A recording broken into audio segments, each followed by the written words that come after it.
یہ مکان ہونا چاہیے، ادھر جو ہے پہلی ہونی چاہیے، سیلنگ ہونی چاہیے، کوئی کہہ رہا ہے دسترخوان ہونا چاہیے، کوئی کہتا ہے فریج ہونا چاہیے، کوئی کہتا ہے بڑی LED ہونی چاہیے.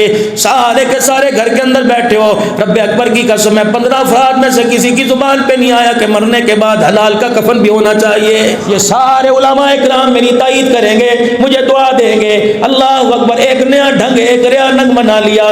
جنازہ پڑھنے کے بعد جنازہ قبرستان میں لے گئے اور جا کے میرے عزیز و مولوی صاحب کیا کرے؟ اللہ اکبر. اس نے تو اعلان ہی کرنا ہے، تم نے اسے اعلانوں پر لگا دیا. کبھی علاقے میں گوشت کٹا مسجد کا اعلان ہو رہا ہے، کبھی میرے عزیزوں روئی والا آ گیا، کبھی کمبل والا آ گیا، کبھی برتن والا آ گیا، کبھی فروٹ والا آ گیا، کبھی سبزی والا آ گیا. مسجد کے اندر اعلان ہو رہا ہے. آپ نے ملا کو مسجد کو اعلانوں کے قابل سمجھا، اہمیت ہی کوئی نہ دی.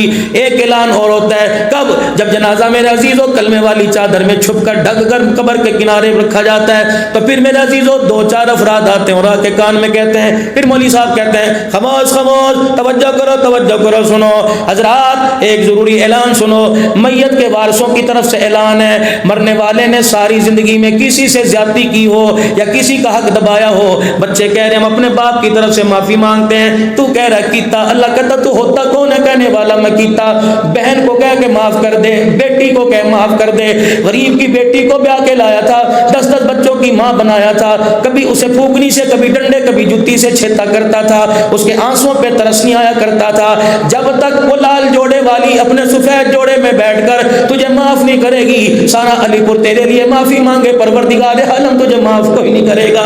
حضرات ایک ضروری اعلان سنو، مرنے والے کے سال ثواب کے لیے قرآن خوانی کل 10 بجے کی جائے گی. سارا وسیب اکٹھا ہو رہا ہے، سارا کنبہ اکٹھا ہو رہا ہے، سارا خاندان اکٹھا ہو رہا ہے. عبدالحنان صدیقی بھی بیٹھ کے کہہ رہا ہے جلدی کرو جی، میں نے کہیں اور جانا ہے، میرے کو ٹائم کوئی نہیں، پہلے ٹائم بکتوا دو. پھر ایک طرف سے پرچی آئی 10 قرآن کا ثواب، ایک طرف سے پرچی آئی 50 قرآن کا ثواب، ایک طرف سے پرچی آئی 200 قرآن کا ثواب. میں نے پوچھا ہو خدا کے بندے یہ 200 قرآن سے ثواب کہاں سے لے کے آیا؟ کہتے ہیں میں اپنے ادارے کے مدرسے میں لے کے آیا. میں نے کہا اللہ کی قسم جا کے ادارے والوں سے پوچھ کر تم نے 200 قرآن پڑھے اس کے لیے 70,000 مرتبہ کلمہ طیبہ پڑھا اس کے لیے جو تُو نے لکھ دیا، قیامت کے دن دینا پڑے گا. اللہ فرماتے ہیں ظالموں تمہیں مرنے کے بعد بھی مرنے والے پہ ترس نہیں آتا، اب بھی اس کے ساتھ دھوکہ کر رہے ہو. نہ 200 قرآن کی ضرورت تھی، نہ 50 قرآن کی ضرورت تھی. ایک مرتبہ یوں ہاتھ اٹھا کے کہہ دیتا اللہم من احییتہ منا فاحیہ علی الاسلام ومن توفیتہ منا فتوفہ علی الایمان. مجھے میری کبریائی کی قسم ہے تیرے بولوں پر مجھے اتنا ترس آتا، ہاتھ اٹھانے والے تجھے بھی معاف کر دیتا، جس کے لیے ہاتھ اٹھا رہا ہے میں اس کے گناہوں کو بھی اسی وقت بخش دیتا. تھالا لے کے کھڑے ہو جائیں گے، ناراض نہ ہونا. اگر حق بات کہتا ہوں مزہ الفت کا جاتا ہے، گر خاموش رہتا ہوں گلے جا منہ کو آتا ہے. تھال لے کے کھڑے سال ثواب کے لیے، آدیا لے نکلی کی کیلیاں لے کے کھڑے، داغی مال لے کے کھڑے. اللہ کہتا ہے اس پہ بخشے گی جنا کے اڈوں کو بات کیا، آدھا کیلا بخشوائے گا. شراب کے جام راتوں کو چھلکایا کرتا تھا، اسی شراب کی حالت کے اندر بیٹی بیوی کی تمیز بھی کرتا تھا، یہ آدھے کنوں کی پھاڑی سے بخشے گی. کاش اپنے بچے کو کسی مدرسے میں داخل کراتا، تیرا بچہ نورانی قاعدہ پڑھتا، تیرا بچہ پہلا اما پارا پڑھتا، باپ کے جنازے کے ساتھ روتا ہوا جاتا، دنیا ہاتھ اٹھا کر دعا کرتی، تیرا بیٹا ہونٹ ہلا کے کل اللہ پڑھتا. میں پروردگار عالم تو تیرے بچے پہ اتنا ترس آتا، تلاوت تیرا بیٹا کرتا، پڑھنے والے کی اللہ اکبر پڑھنے والے کے باپ کی قبر کو میرے عزیزوں جانے سے پہلے میں جنت کا باغ بنا دیتا. میرے عزیزوں ان کی اہمیت کا آپ کو اندازہ کوئی نہیں، لیکن اللہ آپ کو مجھے وہ آنکھ عطا فرمائے جو ان کے اعزاز استقبال کے لیے آسمان سے نوری ملائکہ کو کھینچ کے لے آئی. کوئی اس دروازے کے پاس کھڑا ہے، کوئی اس دروازے کے پاس کھڑا ہے، کوئی یہاں بیٹھا ہے، کوئی ہمارے ارد گرد بیٹھا ہے. اللہ اکبر. آسمان سے کچھ مخلوق کو اللہ نے اتارا، تم نے زمین پہ جا کے کچھ نہیں کرنا. یہ بخاری شریف پڑھیں گے. اللہ اکبر. جب ان کی نظریں بخاری شریف کی آخری حدیث پہ ہوگی، فرشتوں بس تم نے بیٹھ کے ان کے چہروں کی زیارت ہی کرتے رہنا ہے. یہ اللہ کی مخلوق ہے، خدا کی قسم ان کی قدر کر لو. پوری کائنات میں اللہ نے نوابوں میں ملکوں میں، عوانوں میں، ارائیوں میں، بلوچوں میں، پٹھانوں میں اللہ نے پوری کائنات میں اس ملائی کو چنا ہے جسے اللہ نے اپنی دین کی خدمت کے لیے قبول فرما لیا. کسی کے پیسے کسی کے حوالے اللہ نے پیسہ کر دیا، وہ پیسے والا بھی مقدروں والا ہے، یہ بھی اللہ کی نعمت ہے. اس کے حلال کو حلال جان کے استعمال کرو، اس کے حرام کو حرام جان کے استعمال کرو. مطلب یہ کسی کا میرے اندر نہ اترے، میرا کسی کے اندر نہ اترے. اللہ اکبر. پتہ ہے 12,000 روپے کا حکومت نے کارڈ بنا کے دیا، کتنے مستحق لے کے گئے، کتنے ڈکار مار گئے، بیٹے کا نام بھی، بہن کا نام بھی، بھائی کا نام سارے دے کے چلے گئے. کون پوچھنے والا؟ مجھے کوئی واسطہ نہیں حکومت سے، کوئی واسطہ نہیں کارڈ بنانے والوں سے. کب تلک کھائے گا یہ 12,000 روپے؟ پوری زندگی میں ایک طرف ایک دفعہ مل گئے، کیا کر لیا؟ جوڑے بنا دیے، بچوں کی اسکول کی فیس ادا کر دی. لیکن رب اکبر کی قسم ہے اگر تو نے حق ادا نہ کیا یہ 12,000 روپیہ مرتے وقت تیرے زبان سے کلمہ طیبہ چھین کے رکھے گا. ہڈیاں جل جائے. اللہ اکبر. میرے عزیزو آنکھ اٹھتی، ایڈا بیڑا غرق ہو گیا، فلانے دی نظر لگ گئی سی، خود نہیں دیکھا، 5 وقت کی نماز کا سجدہ نہیں کیا، تیرے ہاتھ کی نحوست نے سالن کا بیڑا ہی غرق کر دیا. دکان پر بیٹھا گندا جگرا کی کوئی نہیں ہوئی، پتہ نہیں سویرے سویرے بندہ آیا سی اور میری دکان نو گوری مار کے گیا سی. اے ظالمہ، کسی کی گوری سے کچھ نہیں ہوا، تو فجر کی نماز پڑھے بغیر بیٹھا، زور کی اذان تیرے سامنے ہوئی تو اٹھ کے نہ گیا، عصر مغرب عشاء تیرے سامنے ہوئی تو اٹھ کے نہ گیا، 5 نمازوں کی نافرمانی کر کے دکان پہ بیٹھا. تجھے کس نکمے نے کہہ دیا پورا قرآن پاک لکھ کر اپنی دکان میں لگا لے، جب تک اللہ کے حق کو پورا ادا نہیں کرے گا تیری دکان کے اندر نہ خیر آئے گی نہ تیری دکان میں برکت آئے گی. حضرت عمر رضی اللہ تعالی عنہ، اللہ اکبر. عبداللہ بن عمر کا چھوکرا بیٹا، حضرت عمر کا پوتا، اللہ اکبر، مٹھی بند کر کے یوں بیٹھا ہوا ہے. حضرت عمر 22 لاکھ مربع میل کا حکمران ہے. بیٹے کی مٹھی پر آپ کی یوں نظر پڑی، آپ نے پوچھا پوتے مٹھی کے اندر کیا ہے؟ کہنے لگا دادا کچھ نہیں. کہا بتا بتا کیا ہے؟ حضرت عمر رضی اللہ تعالیٰ عنہ نے اپنے زور طاقت سے بازو کو تھام لیا، کلائی کو پکڑ لیا، یوں کر کے بیٹے کی انگلیاں مروڑی، پوتے کی انگلیاں مروڑی. ہے کسی کے اندر دم؟ اپنے پوتے سے پوچھے، بھرجائی سے پوچھے، اپنی بہو سے پوچھے، اپنی بیوی سے پوچھے، اپنے بھائی سے پوچھے. تیرا باپ تو پینشن پہ مر گیا، تیرا باپ تو ریڑھی لگاتا لگاتا مر گیا، بتا یہ دکان کہاں سے آئی؟ ایک سے دوسری دکان کہاں سے آئی؟ اللہ اکبر. سود پہ پیسہ لے کر میچوں پہ پیسہ لگا کے کہتا اللہ دا بڑا کرم ہے. نہیں نہیں نہیں، یہ تو شکر کر کے اللہ نے تیرا بھرم رکھ رکھا ہے، ورنہ ذلیل کرنے پر آئے تجھے علی پور کے بازار میں خدا منہ دکھانے کے قابل نہ چھوڑے. چھوڑ دو خدا کے ساتھ بغاوت کرنا، چھوڑ دو اللہ کے ساتھ ٹکر لینا. حضرت عمر نے بیٹے کی انگلیاں کھولی، فرمایا میرے پوترے بتا یہ چونی تیرے پاس کہاں سے آئی؟ اللہ اکبر. بیٹا کانپنے لگا، پوتا رونے لگا. بیٹا پاس کھڑا ہے، ہمت نہیں کہ دادے سے آگے بات کرے. بہو پاس کھڑی، سسر کو آ کے ٹوک دے.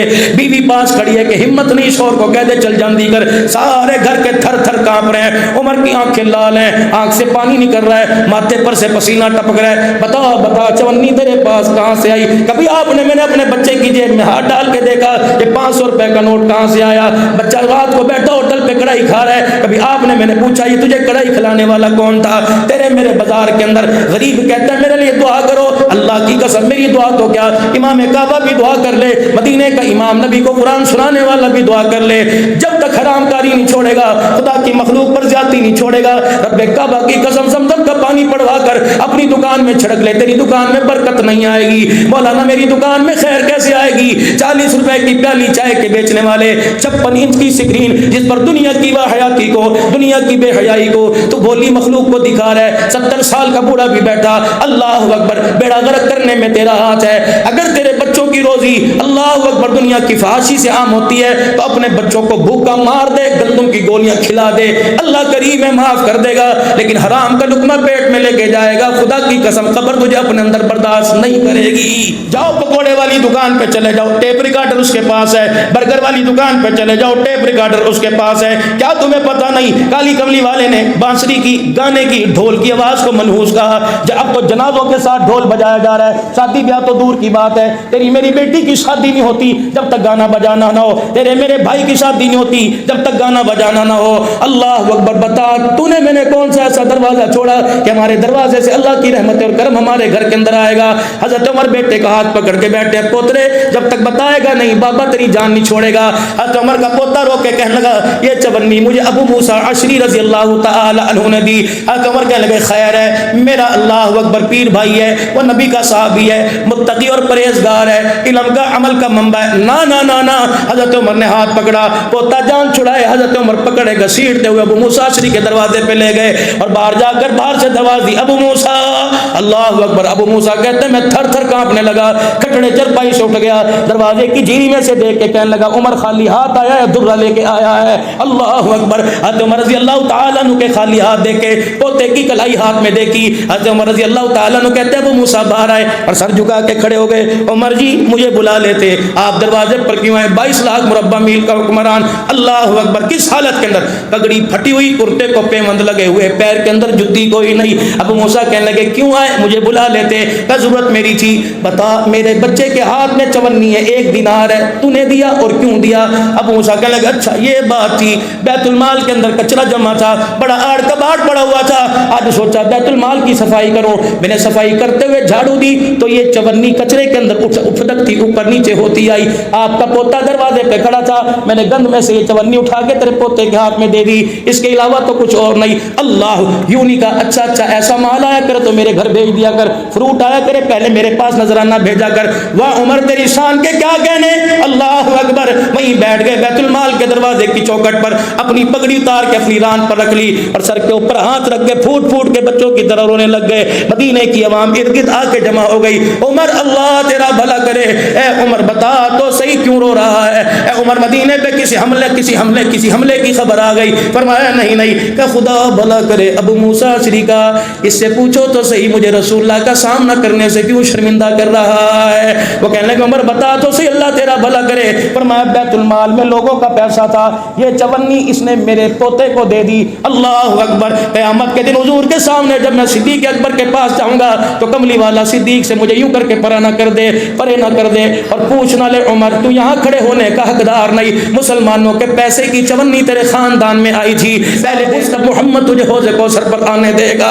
اوے لوگوں, رب کعبہ کی قسم, یا چونی کے احساس کر کے عمر کی چیخیں نکل گئی. ہم اپنوں کا کھا گئے, بیوی کا حق مہر کھا گئے, بہنوں کا حق کھا گئے, بیٹیوں کا حق کھا گئے. اب ابا بستر کے اوپر پڑا, اب بھائی بیمار ہوا, باپ مرے کو 20 سال ہو گئے, بھائی بیمار ہوا, مولوی صاحب میرے لیے دعا کرے آجے, میں جانتا ہوا پہنا دا حق دے کے جا رہا ہوں. ٹھیک ہے, تو نے جاتے بہنوں کا حق دیا, جو 26 سال تک فصل تیرے گھر میں آتی رہی اس کا حق کون دے گا؟ ٹھیکے کے پیسے تیرے گھر میں آتے رہے اس کا حق کون دے گا؟ رائی کا حساب کر کے چلا جا, پیسے کا حساب کر کے چلا جا, ورنہ رب کعبہ کی قسم یہ پیسہ کفن کی صورت میں قبر کے اندر لے کے جائے گا, ایک رات بھی یہ کفن تجھے قبر کے اندر رہنے کی اجازت نہیں دے گا. 22 جمادی الثانی سیدنا صدیق اکبر رضی اللہ تعالیٰ عنہ. تم نے دنیا میں ایسا کوئی مظلوم حکمران دیکھا ہے؟ غزوہ تبوک پہ رسول اللہ صلی اللہ علیہ وسلم نے چندے کا اعلان کیا. سیدہ عائشہ کہتی ہے میں گھر میں آرام سے بیٹھی تھی, اتنی دیر میں میرے ابا جان گھر میں آئے, تڑپتے آئے, اتنے بےتاب ہو کے بیٹھے جس طرح مچھلی پانی کے بغیر بےتاب ہوتی ہے. میرا ابا کبھی ادھر دیکھے کبھی ادھر دیکھے. میں نے کہا ابا کیا بات ہے, زندگی میں آپ کو اتنا پریشان نہیں دیکھا جتنا آج دیکھا ہے. ابو بتاؤ تو صحیح کیا بات ہے. کہ بیٹی آج رسول اللہ نے اسلام کے لیے جھولی پھیلائی, تیرے باپ کے کھیسے میں ایک آنا کوئی نہیں. اللہ اکبر. سب کچھ لے کے آ رہے ہیں, سب کچھ لے کے آ رہے ہیں, تیرے باپ کے پاس کچھ نہیں. سیدہ کہتی ہے پتہ ہے, جاؤ علی پور والوں کو بتا دو, جامعہ حسینیہ کو والوں کو بتا دو, صدیق پر انگلی نہ اٹھانا, انگلی اٹھانے والے کے آگے ہاتھ جوڑ لو کہ خدا تیرا بھلا کرے. میری ذات پہ انگلی اٹھا برداشت کروں گا, نبی کے یار پہ انگلی نہ اٹھا. کون نبی کا یار ہے؟ سیدنا صدیق اکبر پریشان بیٹھے ہیں. اماں کہتی پتہ میرے ابے نے کیا کیا, اپنے سر سے پگڑی پہ بچھا دی. میرے باپ کے پیروں میں پھٹا جوتا تھا, میرے باپ نے جوتا اتار کے پگڑی میں رکھ لیا. میرے باپ کے تن پہ کپڑ کرتا تھا, میرے ابا نے پیمد والا کرتا اتار کے اس رومال کے اندر رکھ لیا. میرا ابا سایہ تلاش کرے, اوٹ تلاش کرے. میں نے کہا ابو کیا کریں گے؟ اتنے میں میرے ابو اٹھے, پھٹی ہوئی چٹائی پڑی ہوئی تھی, ٹاٹ کا ٹکڑا پڑا تھا. میرا ابو اوٹ میں چلا گیا اور اپنی تہمت اتار کے وہ ٹاٹ کا ٹکڑا باندھ لیا اور وہ تہمت بھی لا کے اس گٹھڑی کے اندر ڈال دی. میرے ابے کی گٹھڑی ہلکی اور رو کے کہہ رہے عائشہ آج تیرا باپ اللہ اکبر کملی والے کے قدموں میں کچھ نہیں دے کے جا رہا. کہتی ہے گھر کی حجرے کی جب چوکٹ کو پار کیا میرا باپ پلٹے, سیدنا صدیق اکبر دوڑے ہوئے, توے کے چولہے کے اوپر توا پڑا ہوا تھا. سیدنا صدیق اکبر نے وہ توا اپنے ہاتھ میں اٹھا لیا. میں نے کہا ابا اس کا کیا کرے گا؟ فرمایا بیٹی اللہ اکبر, اسلام کے مجاہد اسلام کی لڑائی لڑنے کے لیے جا رہے ہیں. بیٹی جس مجاہد کی بوری میں آٹا ہوگا گوندنے کے لیے اس کے پاس تسلی ہوگی, روٹی پکانے کے لیے توا نہ ہوگا, ابو بکر کے گھر کا توا اس کی روٹی کے لیے کام آ جائے گا. اور مسجد نبوی میں کوئی اونٹ لے کے جا رہا ہے, کوئی گھوڑے لے کے جا رہا ہے, کوئی سونا کوئی چاندی لے کے جا رہا ہے, کوئی گھر کا مادہ مان لے کے جا رہا ہے. وہاں صدیق تیرے کیا کہنے, حضور مصلی پر بیٹھے, صدیق کے ہاتھ میں توا دیکھا, کسی کے مال کو پیغمبر نے کھڑے ہو کے نہ لیا, صدیق کا توا لینے کے لیے مصطفیٰ مصلی سے کھڑے ہو گئے. آپ نے فرمایا ابو بکر سونا چاندی درم و دینار کھجور چھوارے تو لاتے دیکھا, لیکن میں نے دیوانوں میں کوئی توا لاتے نہ دیکھا. صدیق اکبر نے عرض کیا آقا گھر میں کچھ نہیں تھا, یہ توا لے کے آ گیا. نبوت کی آنکھوں میں آنسو آئے. ابھی آنسو میرے عزیزوں پلکوں سے غسل کر کے, پلکیں غسل کر کے آنسوؤں کو رخسار کی طرف روانہ کرنی تھی, اتنے میں جبرائیل بھی ملائکہ کی جماعت لے کے آ گیا. فرمایا اللہ اکبر, کسی نے مال دیا کسی نے زر دیا, ابو بکر گھر کا توا لے کے آ گیا. اس توے پہ اللہ اتنا راضی ہوا کہ اللہ نے ابو بکر کے لیے مجھے سلام دے کے مصطفیٰ تیرے قدموں میں بھیج دیا. میرے ٹائم میں صرف 5-7 منٹ باقی رہ گئے, میرے پاس وقت کوئی نہیں, لیکن میرے عزیزوں میں آپ حضرات سے اللہ اکبر کچھ دل کی باتیں کرنا چاہتا ہوں. خدا کے واسطے, اللہ کے واسطے, صدیق کی صداقت کا, عمر کی عدالت کا, عثمان کی سخاوت کا, علی کی شجاعت کا, صحابہ کے مرتبے کا ہر آن ہر گھڑی دفاع کیا کرو. ختم نبوت کے چوکیدار بن جاؤ. تمہیں ایسا محکمہ بتا دوں, آج اس محکمے میں نوکری لے لو. وہ نوکری کون سی؟ نہ تمہیں میرے عزیزوں پینشن میں نہ رشوت دینی پڑے گی, نہ کوئی ڈگری دکھانی پڑے گی, نہ کسی محکمے میں لائن میں لگنا پڑے گا, نہ کسی کی سفارش لینا پڑے گی. محکمہ اعلیٰ, رب کعبہ کی قسم مرنے کے بعد بھی پینشن جاری رہے گی, تنخواہ نسلوں میں ملتی رہے گی. وہ نوکری کون سی ہے؟ وہ نوکری میرے عزیزوں اعلیٰ تعلیم کی محتاج نہیں, وہ عہدے سفارش کی محتاج نہیں. وہ نوکری کون ہے؟ وہ نوکری کون سی؟ وہ ختم نبوت کی چوکیداری کی نوکری ہے. اس نوکری کے لیے غازی علم دین کو اللہ نے قبول فرما لیا. یہ کون تھا؟ ٹانگا چلانے والا تھا. یہ کون تھا؟ پرائمری جماعت پاس نہیں تھا, ان پڑھ تھا, انگوٹھا چھاپ تھا, لیکن ختم نبوت کا چوکیدار بن گیا. پروردگار عالم نے پوری دنیا کے اندر غازی غازی کر دیا ہے. رب کعبہ کی قسم ہے, اللہ اکبر, جب لاہور سے اس کو لے کے آئے, ہلکا جب میاں والی کی جیل سے غازی علم دین شہید رحمت اللہ علیہ کو لے کے آئے, قبر کشائی ہوئی میاں والی جیل کے اندر. میرے عزیزوں جب آپ کی قبر کشائی کی گئی, مدینہ میاں والی کے لوگ گھروں سے باہر نکل آئے, کہنے لگے میاں والی کے شہر میں جنت کی خوشبو کہاں سے آ رہی ہے؟ پتہ لگا مرد مجاہد کی قبر کو کھولا گیا. اللہ اکبر, قبر میں سے غازی علم دین شہید کا جسد باہر آ رہا ہے. نوکری کر لو ختم نبوت کی, نوکری کر لو صحابہ کی غلامی کی, نوکری کر لو ازواج مطہرات کی عزت کی تقدس کی, نوکری کر لو ملک پاکستان کی چوکیداری کی. رب کعبہ کی قسم دنیا میں بھی عزت ملے گی, آخرت کے اندر بھی عزت ملے گی. صدیق نبی کا چوکیدار بنا. اللہ جل شانہ نے کیا اعزاز عطا فرمایا, اللہ نے دنیا میں بھی عزت عطا فرمائی, اللہ نے آخرت کے اندر بھی عزتوں کا وعدہ کر رکھا ہے. یہی وعدہ میرے عزیزوں لے کر اس کی یقین دہانی کے لیے میں پچھلے مہینے ملک شام میں گیا, میں پچھلے مہینے بغداد گیا, میں پچھلے مہینے سامرا گیا. اللہ کی قسم میں حضرت بلال حبشی رضی اللہ تعالیٰ عنہ کی قبر کے پاس 5 دسمبر کو حضرت بلال کی قبر کو بغل میں لے کے کافی دیر بیٹھا رہا. میں نے کہا بلال اللہ اکبر, تو نے تو رحمت والے نبی کو دیکھا, نہیں یقین آتا. پیر محمد شاہ صاحب دامت کو فیوزم پرسوں عمرے پہ گئے ہیں, ان سے پوچھ لینا. پیر محمد صاحب بلال کی قبر پر دھاڑے مار مار کے رونے لگ گیا. کہنے لگا بلال کتنے مقدروں والا, تیرے پاس وہ آنکھیں جس نے بار بار رسول اللہ کا دیدار کیا ہے. بلال تیرے پاس وہ آنکھیں ہیں جس نے حسن حسین کا دیدار کیا. بلال تیرے پاس وہ آنکھیں ہیں جب علی دولہ بل کے مصطفیٰ کے دروازے پر آ کر فاطمہ کی ڈولی کو لے کے گیا تو براتی بھی بنا تھا, براتیوں کو پانی پلانے والا بھی بنا تھا, نکاح پر چھوارے تقسیم کرنے والا بنا تھا. بلال اللہ اکبر, بتا تو صحیح, بتا تو صحیح, ہمارے ملک پاکستان میں ایک مزاج ہے, کہتے ہیں سنتی تو ہے, کر لو ثواب ہے, نہ کرو تو گناہ کوئی نہیں. مجھے ایسا محسوس ہوا حضرت امیر معاویہ, عبداللہ بن ام مکتوم, عبداللہ بن رواحہ, حضرت بلال, سیدنا سلیمان فارسی, حجر بن عدی رضی اللہ تعالیٰ عنہ, مسلم بن عقیل, حضرت علی, حضرت عباس, حبیب بن مظاہر, حضرت حسین, پیران پیر عبد القادر جیلانی, حضرت امام اعظم ابو حنیفہ رحمۃ اللہ علیہ, بشر حافظ رحمۃ اللہ علیہ, جنید بغدادی سری ستی رحمۃ اللہ علیہ, معروف کرخی رحمۃ اللہ علیہ, حافظ ابن حجر اسقلانی رحمۃ اللہ علیہ, علامہ آلوسی رحمۃ اللہ علیہ, شہاب الدین سہروردی رحمۃ اللہ علیہ, ان کی قبروں سے آواز آتے محسوس کیا, اے ظالمو, ہم نے سنت کو بچانے کے لیے اپنے سرتن سے جدا کروا دیے. یہ سنت ہی تو تھی, ہم نے مدینہ چھوڑا, رسول اللہ کے پیچھے نمازیں چھوڑی, کملی والے کے پیچھے جمعہ چھوڑ دیا, کملی والے کا دیدار چھوڑ دیا. سنت کو بچانے کے لیے دمشق سے مدینے میں آئے, مدینے سے ملک شام کے اندر آئے. کاش ہم تمہارے میں موجود ہوتے, تم اپنی زبان سے ذرا کہہ کے دیکھیں, ہم چپیڑے مار مار کے تمہارا منہ توڑ دیتے. رب کعبہ کی قسم آج پوری دنیا کے اندر سنت کی مخالفت ہو رہی ہے. سنت کو اپنانے والے سنت کو ہلکا کرنے لگ جائیں گے. گے, ہلکا لینے لگ جائیں گے, تو بتاؤ نبی کی سنت کا, نبی کے دین کا, قرآن کی عظمت کا محافظ کون بنے گا؟ میں ان کی قبروں پہ وعدہ کر کے آیا, آج آپ حضرات سے وعدہ لینا چاہتا ہوں, قرآن کے اداروں کو آباد کرنے میں اپنی ذمہ داری کا احساس کیجئے, مدارس کو آباد کرنے میں اپنی ذمہ داری کا احساس کیجئے.